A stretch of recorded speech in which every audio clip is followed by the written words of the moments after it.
एक व्यक्ति और उसका पालतू कुत्ता 3 दिन और रातें समुद्र में फंसे रहे। जब वे आखिरकार एक छोटे टापू पर पहुंचे तो मालूम पड़ा कि वहां पत्थर के अलावा कुछ भी नहीं था। सौभाग्य से उनकी नौका में कुछ रहस्यमय डिब्बे थे और वह कुत्ता जल्दी से अपने मालिक की तरफ देखने लगा, आशा करते हुए कि शायद कोई स्वादिष्ट खुराक निकलेगी। फिर भी जो पहला डिब्बा खुला वह माचिस की तीली थी और लड़के ने निराशा में अगला डिब्बा खोला, लेकिन उसे और निराशा हाथ लगी जब उसमें से बासी बिस्कुट निकले जो कि कुत्ता भी नहीं चखता। हम इसे वास्तव में अद्भुत बनाएंगे। समझा था आज भूखे ही सोना पड़ेगा, किंतु उस लड़के की किस्मत में बदलाव आया जब उसने एक मछली पकड़ने वाली रस्सी का उपयोग कर समुद्र तट पर एक मछली को पकड़ लिया और माचिस की तीलियों का भी काम आ गया। रात को लड़के ने मछली का स्वादिष्ट सूप तैयार किया और फिर उन्होंने आपस में बांटकर खाकर पेट भर लिया। अगले दिन पूर्ण भोजन प्राप्त कर कुत्ता सजीव हो गया और उसने लड़के के साथ तट पर यूकेलिप्टस पत्तियां खोजी।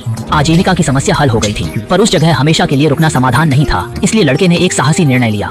उसने इकलौती नाव जो वहां से भागने की काबिल थी उसे अलग कर दिया और फिर एक साथ रखकर एक अलाव बनाने का निर्णय लिया जिसे चलाकर वह बचाव दल का ध्यान आकर्षित कर सके। थोड़ी देर में उन्हें वास्तव में बचाव मिल गया और लड़का जल्दी से बनाए गए अलाव की तरफ दौड़ा, लकड़ी जलाने को तैयार। लेकिन पहली माचिस की तीली हवा से बुझ गई और उसने जल्दी से दूसरी तीली जलाई। हालांकि इस अजीब स्थिति में हवाई जहाज उसके सर के ऊपर से गुजर गया और जब उसने आग जला दी तब तक प्लेन कहीं और जा चुका था।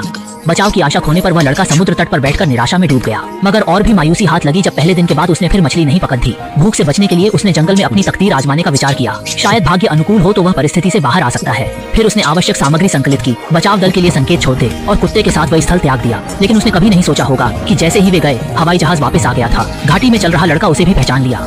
वह फौरन आसमान की ओर चीखा, पर दुर्भाग्य से महान समुद्री लहरों और हवाई जहाज की गर्जना ने उसकी आवाज को दबा दिया। विषाद की बात यह थी कि अपने बेटे को अधीरता से खोजते हुए पिता 2 बार उनके ऊपर से गुजरे और उन्हें पहचान नहीं पाए। हवाई जहाज के दूर जाते ही लड़के के दिल में एक गहरी विद्या थी, किंतु करने को कुछ नहीं था। कुत्ता भले ही अपने मालिक के साथ क्या हुआ यह नहीं समझा, लेकिन उसे एहसास हुआ कि उसे अपने छोटे मालिक की देखभाल करनी चाहिए।